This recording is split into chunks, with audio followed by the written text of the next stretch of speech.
Antes escuchaba yo, no me es mejor que le dé varicela, para nada.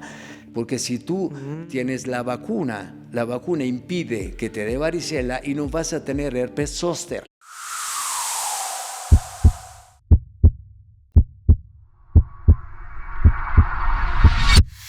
Bienvenidos a este canal una vez más. Hoy tenemos un súper episodio, no se despeguen. Vamos a hablar de las enfermedades escolares. Yo soy Erika González, tenemos un súper invitado, pero les hablo obviamente de sus credenciales primero y después lo escuchamos y saludamos directamente. Es egresado por la Universidad de Bolonia, egresado del Instituto Nacional de Pediatría, es médico adscrito al Hospital Ángeles Pedregal, miembro de la Asociación Mexicana de Pediatría y también de la Asociación del Instituto Nacional de Pediatría. Y como ya les decía y platicaba del tema enfermedades escolares. Para esto, doctor, bienvenido el doctor Enrico Conti Grandi. Gracias por estar aquí. Gracias. Hablemos de esto y empezamos, ¿no? Pues por el inicio.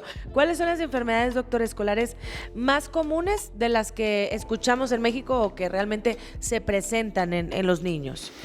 Bueno, primero hay que ver también el periodo del año. Ok. Porque en el invierno predominan más las enfermedades respiratorias y luego en primavera, verano, casi siempre están las enfermedades gastrointestinales. Luego, en tercer lugar, están las enfermedades exantemáticas o eruptivas llamadas de la infancia, que estas se pueden presentar en cualquier momento y en cualquier edad. Y luego vienen también otro tipo de enfermedad nueva, que podamos decir. Okay, hablando, por ejemplo, del COVID, hablando de un síndrome post-COVID, etcétera, etcétera. Pero las más comunes son las que acabo de mencionar. Claro, ¿y estacionales? Bueno, estacionales llamamos, por ejemplo, como decía yo, en invierno son más las respiratorias. Y estas se dividen en catarro común, gripa, que es prácticamente como un catarro común más tos. Y luego hay bronquitis, hay problemas también de tipo alérgico. El asma, por ejemplo, es muy frecuente en el periodo del invierno. Pero la mayoría son estas, y también son virales la mayoría de estas enfermedades, que lo que quiere decir no requieren de antibióticos, los cuales se abusan mucho. Sí. Y este es un mensaje que yo quiero dar de veras, porque vemos muchos niños que por fiebre de 39,5 o 39,8, por ejemplo, inmediatamente reciben el antibiótico, porque la gente cree que fiebre alta es índice de antibiótico. No es así. O sea, los virus, no hay que automedicarse. No hay que automedicarse y tampoco, no todo es para antibióticos. Y tampoco decir a los colegas, no solo de la gente, que no sobremediquen. Exacto. Para hacer contentos a los papás y no al niño. Porque el niño recibe estos bombazos de antibióticos que se repercuten sobre la flora del mismo organismo y sobre todo crear resistencia. En la mayoría de congresos actuales, un tema particular es resistencia a los antibióticos. Es decir, que cuando lo estás tomando frecuentemente y no es necesario, o sí necesario, pero es muy seguido, el cuerpo después ya no va a reaccionar al medicamento. O mejor dicho, se crean resistencias, que es lo mismo, se crean resistencias de nuestros virus que recibimos durante la enfermedad, o bacterias, quiero decir, a los virus sí no hay antibiótico, ¿ok? Pero a las bacterias sí, que se le da antibiótico. Ya no las mata. Prácticamente no le hace efecto. Claro. Por el abuso.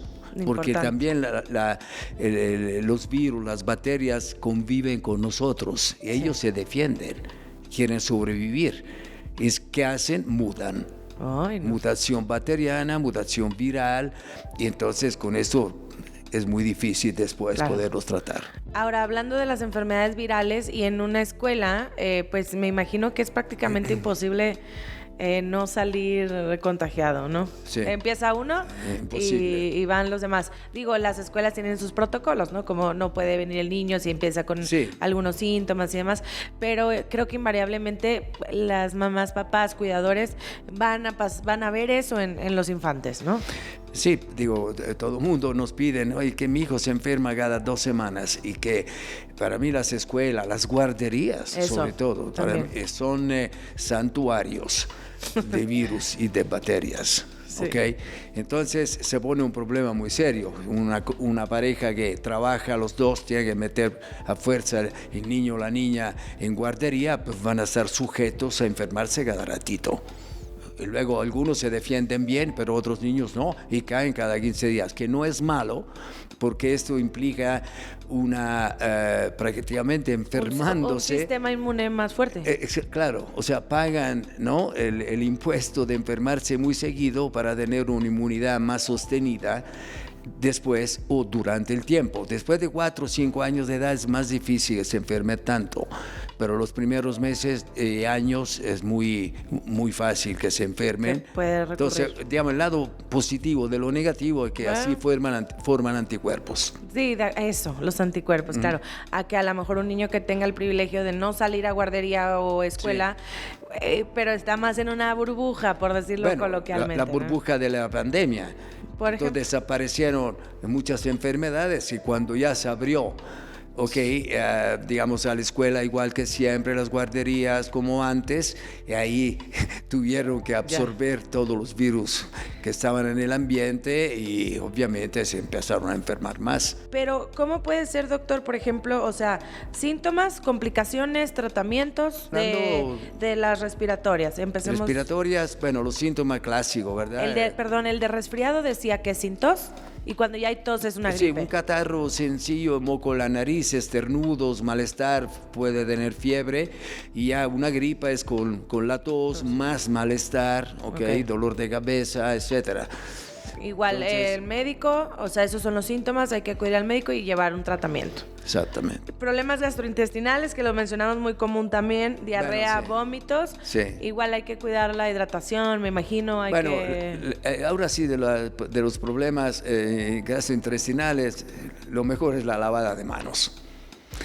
Porque como no se transmite por vía respiratoria, estos virus, que son estacionales la mayoría, se depositan sobre las superficies por todos lados, que ellos viven en el ambiente.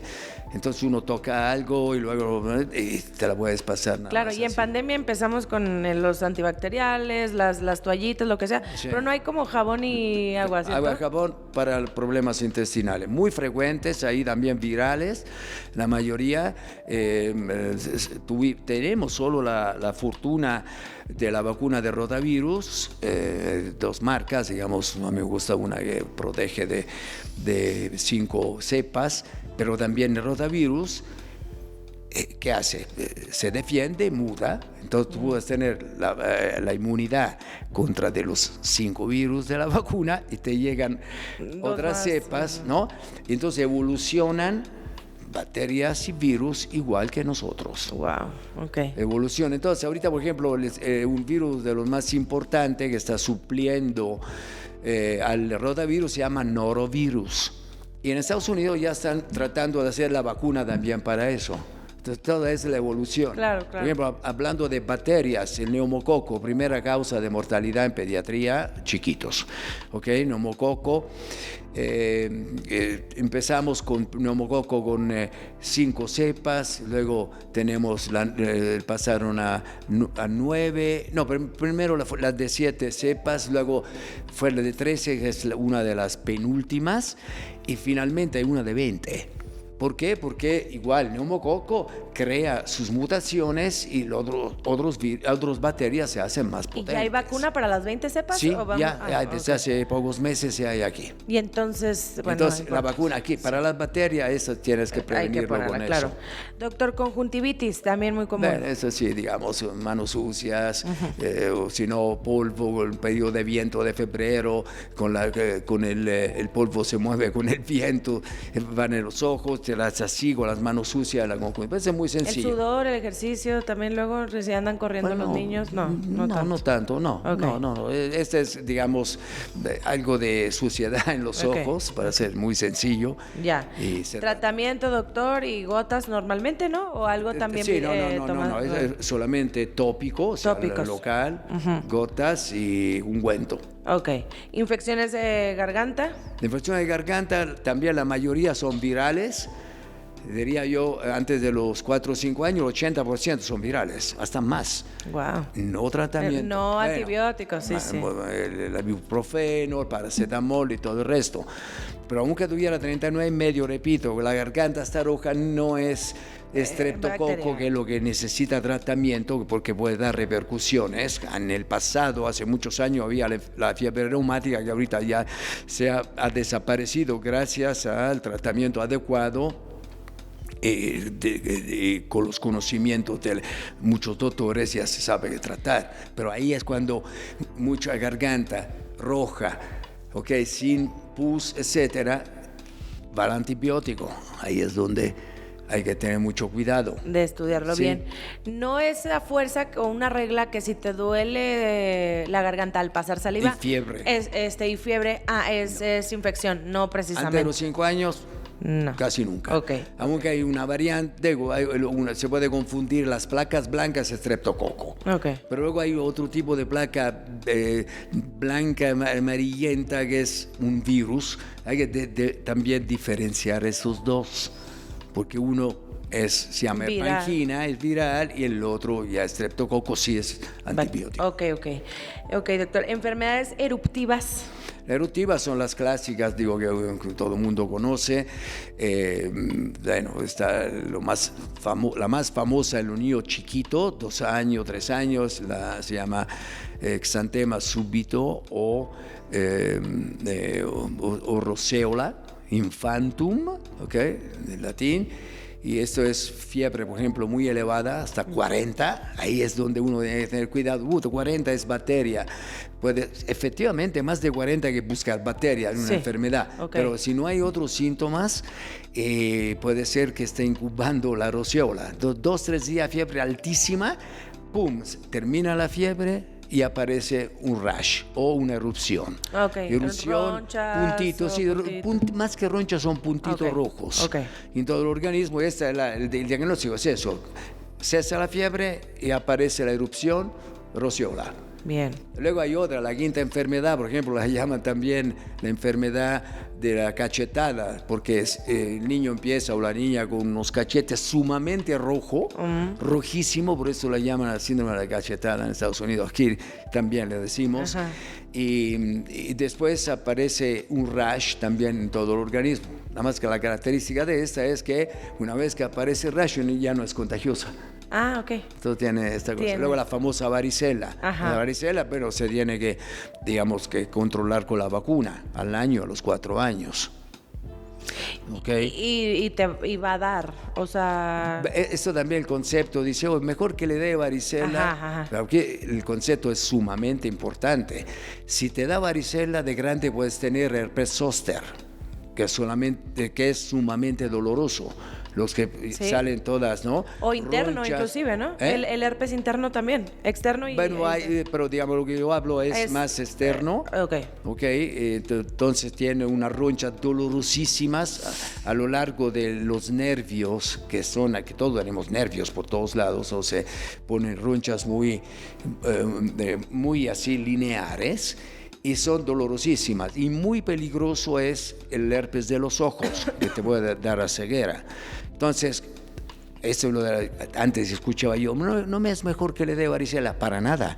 Porque si tú tienes la vacuna impide que te dé varicela y no vas a tener herpes zóster. Y en cambio, o sea, son hermanos, digamos, la varicela y el herpes, o sea, se activa. Misma familia. Misma familia. O te da varicela. Y activaste ese virus. La superas, ¿no? La varicela la supera, pero se queda en letargo, en la parte de la médula espinal, donde están unas raíces nerviosas. Se queda en letargo y cuando te bajan las defensas, o por edad, o por estrés físico, o por estrés emocional, empiezan a despertarse y digamos, a crear estas ronchas por todos lados, que te digo, más peligrosa es la parte cerca del ojo. Decía que la aplicación de las 2 vacunas contra la varicela al año y a los 4 años previenen la enfermedad más del 90% de los casos, la cual impide en etapa adulta o de la vejez de tener la herpes zóster. Esta es la gran ventaja. Ok, interesante, porque a mí sí me dio, yo pensando, a mí sí me dio varicela y no recuerdo tener como... Sí, ahora hay una cosa, si por ejemplo la población en general con varicela de chiquitos, después de los 50 años se puede aplicar la vacuna contra el herpes zóster. Ok. Y ya, entonces refuerzas, haces check y listo. Si te acuerdas o no te acuerdas. Si no te acuerdas, sí, te ponen la vacuna después de los 50. Okay. O se lo pone aquella persona joven, por ejemplo, 30 años o 40, que haya tenido el herpes zóster, se tiene que poner la vacuna. Ah, ok. Que ya te haya dado, igual te tienes que poner. Ok. La vacuna. Recaídas. Va. Y ahora, doctor, ¿las infecciones urinarias son también muy comunes? Sobre todo en niñas. Ok. Por la anatomía, ¿no?, tan cercana entre la uretra y el ano. Y también hacer popó en el pañal y todo eso es fácil a contaminarse las vías urinarias. No es, digo, muy frecuente, así para decir, como fueran las gripas o la gastroenteritis por la presión. Pero aquí un tipo importante es que una niña, mujer, por lo que decía yo de la anatomía, con fiebre muy elevada, más de 3-4 días y no hay causa, hay que buscarle vías urinarias. Ok, también. ¿Y el tratamiento? Aquí con antibiótico. Antibiótico. Sí. Como por 5 días mínimo, me imagino. 7. 7 días, ok. 7 días. Ahora, esto que hemos escuchado mucho, mano, pie, boca. Pues esto también es ya de mucha moda últimamente, debido a un virus de la familia Coxsackie. Y este virus se manifiesta, empiezan a tener granitos, ¿ok?, en los dedos, sobre todo la parte distal. Son ahí sí como ronchitas, como piquetitos, chiquitos. Y luego, ahí el síndrome de pie, mano, boca no es siempre que pum, al mismo momento tienes en los pies, en las manos y en la boca. Puedes empezar de un lado, y entonces espera de 24, 48, 72 horas, y si aumentan, ¿ok?, entonces vas a ver el síndrome así ya bien todo. Claro. ¿Y es así por contagio, por tacto? Ese sí es ya contagio, ¿no? A través de la saliva, y también en la boca son puras como aftas. Se puede llenar, o sea, también ahí hay leve, hay moderada y hay grave, digamos, ¿no? Pero grave no desde el punto de vista de para la vida, pero, o sea, muy intensa. Molesto y todo, muy y doloroso. Sí, y además tiene una característica que va también en el área del pañal y en las piernas, entonces debería ser síndrome de pies, manos, boca y pañal. Bueno, lo dejamos ahí. Muy bien, doctor. ¿Cómo podemos prevenir enfermedades al volver a clases? Yo creo que esa es una pregunta prevenir interesante. Las vacunas de las clásicas, que más o menos platicamos, ¿no? Que se siguen la cartilla, etcétera. Luego está la prevención. Bueno, existen inmunoestimulantes, medicamentos que aumentan la inmunidad del organismo. Hay algunos un poco más específicos para las bacterias, por ejemplo, faringoamigdalitis de repetición. Y hay otros a nivel sistémico que aumentan el sistema linfocitario, que es lo de los anticuerpos, ¿no?, que vayamos teniendo. El tipo de linfocitos B y T es una parte inmunológica un poco más compleja, pero son las células que nos protegen, ¿de acuerdo? Entonces, si uno, por ejemplo, se empieza a enfermar un niño muy frecuentemente, se le puede dar uno de estos medicamentos. Para levantar las defensas. También hay mucho sobre los probióticos, porque el probiótico aumenta la inmunidad intestinal y aparentemente también general. Y hay muchísimos estudios y pláticas sobre los probióticos que ahorita se emplean hasta para enfermedades psiquiátricas, dermatología, o sea, se están ampliando. Sí, porque aquí hay muchas células que, como dices, tienen que ver para las conexiones cerebrales. Sí. Pero, doctor, prebióticos y probióticos y diferencias, también preguntarlo, o uno ir directamente a la farmacia y decir, me compro esto de tales billones, ¿cómo? Primero lo tiene que definir el médico. También acá, si uno no tiene conocimientos adecuados, entonces disparan los probióticos a la ciega, ¿no? Eso. Pero hay algunos son muy específicos para algunos tipos de enfermedades. El lactobacilo, por ejemplo, rhamnoso, que se ve que tiene efecto inmunológico sostenido. Luego hay otros que son más el Saccharomyces boulardii, que es un probiótico que parece funciona más contra un tipo de bacteria, se llama Clostridium. Luego están el lácteos, hay muchísimo, pero sí hay que saber cuál dar. Ok, eso dependerá de del nuestros médico estudios y de los también. conocimientos, Entonces, porque luego están también para el síndrome del colon irritable, que no se sabe muy bien la causa de este síndrome del colon. Entonces, ahí hay uno que favorece la flora bacteriana, que disminuye la permeabilidad a X sustancias que pueden crear este síndrome. Hay mucha teoría sobre eso. Entonces, hay que saber cuál dar. Ok, eso No es es uno importante. para todo. Si fuera uno para todo, sería mejor rhamnoso. Ok, y entonces el prebiótico es importante si vas a tomar el probiótico. Bueno, el prebiótico es, por ejemplo, la inulina, son sustancias que facilitan y potencian al El probiótico. Ok. Pero si se toma solo el probiótico también puede funcionar. Ese es lo que funciona es el probiótico, ¿no? Lo Vale. que tiene el efecto. ¿Cuándo acudir al pediatra? Hablando de fiebre, una fiebre desconocida, solo fiebre sin síntomas, más de 3-4 días al pediatra. Fiebre más de 5 días, obligatorio. Ok. Ir con el pediatra. O un cuadro gripal donde ataque extremo al estado general, cuando un niño ya no quiere comer ni nada, está muy decaído, entonces esto sí hay que ir con el médico. Claro. Pediatra, y ver por qué. Hay que poner atención. Perfecto. ¿Algún mensaje para los padres de familia, para tutores, cuidadores, abuelas, abuelos que también luego se cargan de los niños? Pues claro. Y para cerrar, algo que nos haya faltado, doctor. No, para cerrar, digo lo único, no abusar de los medicamentos, sobre todo antibióticos. Si hay duda, pues que hablen al médico de base, ¿ok? Pediatra en caso de niños. El médico general puede saber por experiencia, pero aquí es pediatría. Ok, perfecto. Ya. Y la pediatría que también... es que bueno, ese ya es para otro capítulo. Es que ha ido cambiando todo, ¿no? Yo creo, o hay muchos temas de que ahora dicen las mamás, que las mamás de antes no decían, y todo eso es muy interesante, me imagino yo. Bueno, eso sí, digo, influencia mucho los socials. Ajá, las redes. Las amistades, ¿no? Exacto. Porque siempre el medicamento o el diagnóstico que tiene la amiga es más acertado de lo del que el médico, doctor. ¿no? Exacto.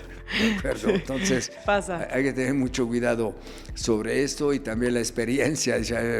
No es que yo la tenga contra los abuelos, al contrario, son, digamos, el corazón de la familia, pero mucho por la experiencia. Mira, este es esto, ¿no?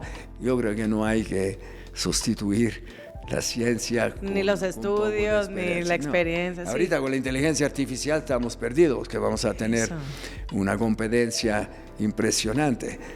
Muy buena, la inteligencia artificial, sensacional. Yo mismo la uso, creo que muchos de nosotros, cuando algo está como raro, pero no abusar, que según me lo dijo la inteligencia artificial. Sí, no. Entonces, ¿no? Ya lo voy a tomar como... Lo va a tomar como la Biblia. Exactamente, doctor. Pues una vez más, muchas gracias por estar aquí, por el tiempo. Si lo quieren Muchas encontrar, ¿algún teléfono, correo, redes sociales o por dónde? Bueno, no soy mucho de redes sociales, tengo como mucha gente, Facebook, Instagram, trabajo en el Hospital Ángeles del Pedregal. Ajá, por perfecto. cualquier cosa, sobre todo me dirijo a la población con menos recursos, que si quieren, pedir consejo, nosotros, yo mismo soy muy abierto a eso, porque hay que ayudar a la gente. Me encanta. Entonces, yo trabajé muchos años en el Instituto Nacional de Pediatría, donde había gente de muy, muy bajos recursos. Pues eso es felicidades, porque es una gran vocación y es servicio real. Sí, nos da gusto, además, ¿no? Y luego hasta nos toca en el corazón. Sí, yo no para que me dé más crédito, pero una vez cuando estaba en el instituto, las primeras armas de mi carrera, había una familia que tenía el niño muy grave, etcétera, y no tenía dinero para ir de regreso a su casa. quiero terminar con esto. Digo, me sentí tan mal que le di dinero. Sí, sí. ¿Por qué? Por esto, ¿cómo puedo ser yo ahorita ayudar con mis conocimientos, Sí. o pocos o muchos que tenga? Pero es una esperanza, creo yo, para todos también escuchar a médicos así, porque como en todas las profesiones, Sí, claro. y luego hay otros médicos pues, que no tienen, o sea, que van pasando, están ocupados o son más No, la fríos, ética, o primero, sea, o no hay ética. En nuestra profesión tenemos que ser muy éticos, nos podemos equivocar, pero ser éticos. Exacto, doctor. Número 1. 2, ayudar cuando se pueda, que nosotros a nivel privado, por ejemplo, ok, tenemos nuestras tarifas, ¿no? Etcétera, pero si me viene a mí no sé, Un caso que hay que atender, un caso de sí. gente muy humilde, o muy humilde, sin Sí. ahorita clasificar cuál, pues, yo echo una mano, hasta sin supuesto. nada, o los oriento a ir a un centro, ¿no? Donde los puedan ayudar ¿Ves? con más estudios, Qué etcétera, maravilla. sin costo, ¿no? Y por eso también le va bien, seguramente. Digo, nos defendemos, Muy bien. yo digo, trato siempre de hacer las cosas bien. Perfecto. Y con la ética. Muy bien, me encanta. Es el doctor Enrico Contigrandi. Y próximo capítulo nos escuchamos. Gracias otra vez, doctor. Buenas tardes. Encantado. Gracias a la invitación.